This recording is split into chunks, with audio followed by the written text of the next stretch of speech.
इस वीडियो में हम ये जानेंगे कि कॉमन पर्सन कनाडा में कैसे इमिग्रेट कर सकता है, तो वीडियो को एंड तक देखिएगा।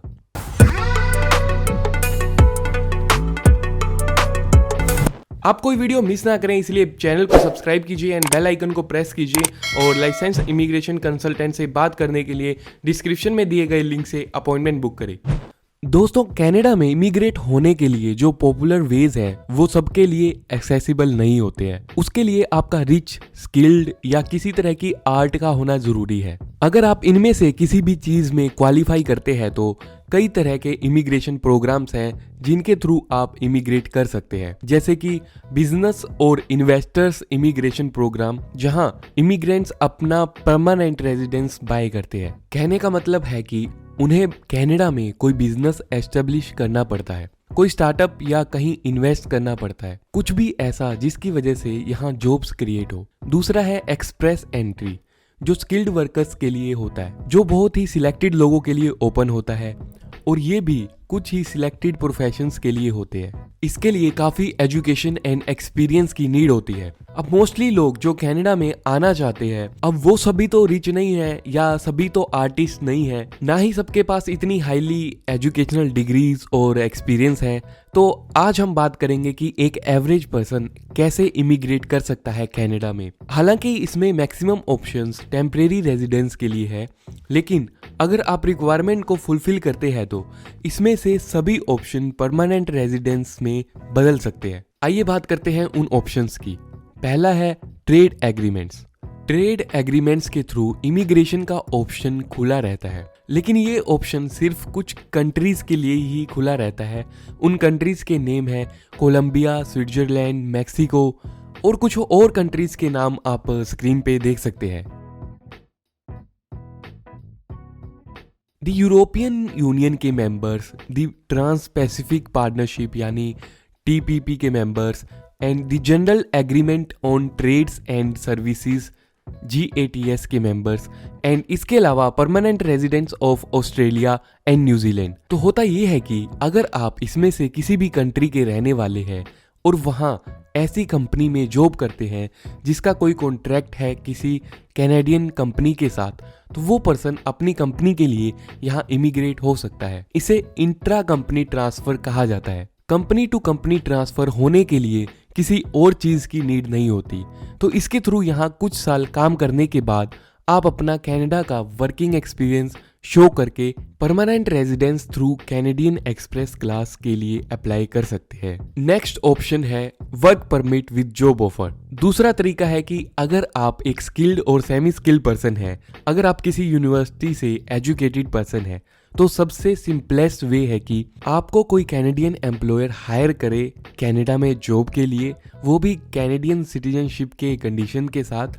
लेकिन इसमें फिर उस एम्प्लॉयर को human resource and development Canada को कन्विंस करना होगा कि वो किसी फॉरेन वर्कर को हायर करना चाहते हैं। लेकिन ये भी इतना इजी नहीं होता। सबसे बेस्ट ये होगा कि आपका कोई कनेक्शन हो कनाडा में, ताकि उनके थ्रू आपको पता चले कि क्या कोई ऐसी हायरिंग चल रही है, तो फिर ये काफी इजी हो जाता है। नेक्स्ट ऑप्शन है स्पाउसल स्पॉन्सरशिप। देखिए, अगर आपकी पार्टनर कैनेडियन है तो ये काफी इजीएस्ट वे हो जाता है यहाँ की सिटीजनशिप के लिए।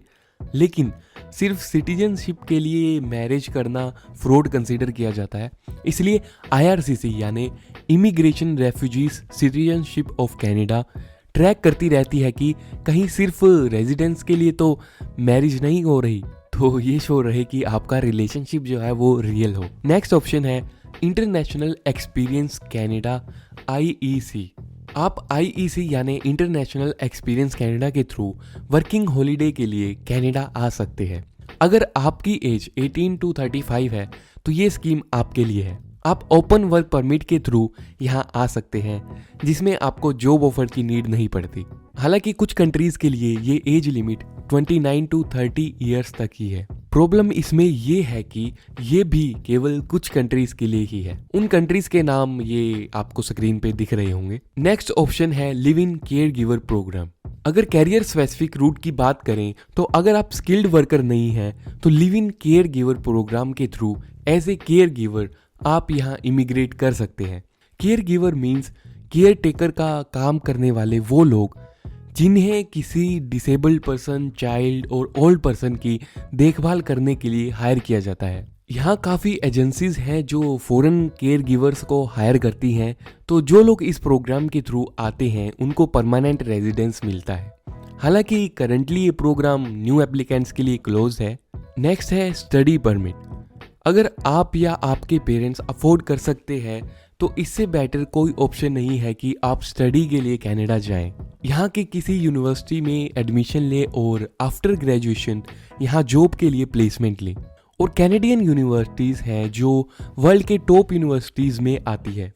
इसमें काफ़ी प्रैक्टिकल एजुकेशन दी जाती है, तो हर लिहाज से ये काफ़ी बेटर ऑप्शन होता है। अगर आप यहाँ स्टडी के बाद जॉब लेते हैं एंड ये कमिटमेंट भी शो करते हैं कि आगे भी आप इसी प्रोविंस में रहेंगे, तो काफ़ी इजी हो जाता है आपके लिए यहाँ की सिटीजनशिप को पाना। नेक्स्ट ऑप्शन है विजिटर वीज़ा। अगर आप कनाडा में जॉब करके सिटीजनशिप लेना चाहते हैं तो जॉब करने के लिए यहाँ आने का सबसे ईजीएस्ट वे है विजिटर्स वीज़ा। विजिटर्स वीज़ा दिखा के आप कनाडा में जॉब तो नहीं कर सकते, बट एटलीस्ट यहाँ आके जॉब सर्च तो कर सकते हैं। आप यहाँ आके इजीली एम्प्लॉयर से कनेक्ट कर सकते हैं जो हायरिंग कर रहे होते हैं, लेकिन विजिटर वीज़ा के लिए सिर्फ इस रीज़न के बेसिस पे आपको कोई ऑफिसर अपनी कंट्री में एंट्री नहीं करने देगा कि आप जॉब सर्च करने जा रहे हैं। आपको एक रीज़न और बताना पड़ेगा, और आपको एक ध्यान रखना है कि डोंट लाई, आपको झूठ नहीं बोलना है। कोई ऐसा वैसा रीजन ना दे विजिटर वीज़ा के लिए। आप चाहे तो एक एक्चुअल हॉलीडे प्लान कर सकते हैं कि आप इस ब्यूटीफुल कंट्री को विजिट करने आ रहे हैं।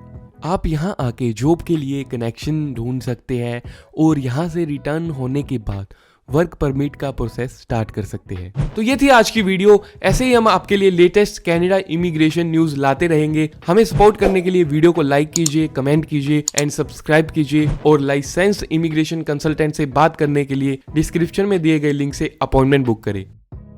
स्क्रीन पर कुछ इंपॉर्टेंट वीडियोस हैं जो आप क्लिक करके देख सकते हैं। मिलते हैं नेक्स्ट वीडियो में।